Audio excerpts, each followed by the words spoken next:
લક્ષ્ય ન્યૂઝ, એક નજર, એક લક્ષ્ય.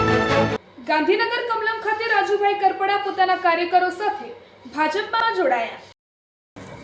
ગાંધીનગર કમલમ ખાતે રાજુભાઈ કરપડા પોતાના કાર્યકરો સાથે ભાજપમાં જોડાયા. સુરેન્દ્રનગર જિલ્લાના ખેડૂત નેતા રાજુભાઈ કરપડા આજે ગાંધીનગર કમલમ ખાતે ભાજપમાં જોડાયા. પ્રદેશ ભાજપના આગેવાનોની હાજરીમાં ભાજપનો કેસરીયો કર્યો ધારણ. મોટી સંખ્યામાં ખેડૂતો સહિત આગેવાનો સાથે ભાજપના જોડાતા રાજકારણમાં ગરમાવો. અનેક અટકળો બાદ અંતે ખેડૂત નેતા રાજુભાઈ કરપડા ભાજપમાં જોડાતા આમ આદમી પાર્ટીને સ્થાનિક સ્વરાજની ચૂંટણી પહેલા જ મોટો ફટકો પડ્યો. રિપોર્ટર દેવમ ત્રિવેદી, સુરેન્દ્રનગર.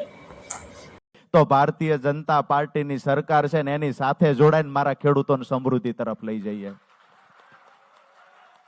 આવનાર દિવસોની અંદર જે લોકો પણ આજે જે પાર્ટીમાં હું હતો, આજે દુઃખ સાથે કહેવું પડે છે કે મેં 5 વર્ષ મફતમાં હાથીપણું કર્યું. અમારા ખેડૂતોની ભાષામાં કહીએ તો બદલામાં જે મળ્યું છે એ પણ ગુજરાતના ખેડૂતોએ જોયું છે.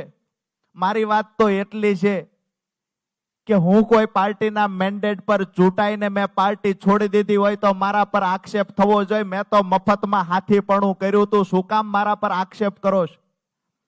અમારા ખેડૂત સંગઠનને મજબૂત બનાવી આવનાર દિવસોમાં ખેડૂતોના જેટલા પણ પ્રશ્ન છે એને વાચા આપી અને આજ ભારતીય જનતા પાર્ટીની સરકાર પાસે ખેડૂતોના કામ થાય ને એ અપેક્ષા સાથે આજ ભારતીય જનતા પાર્ટીનો ખેસ ધારણ કર્યો છે.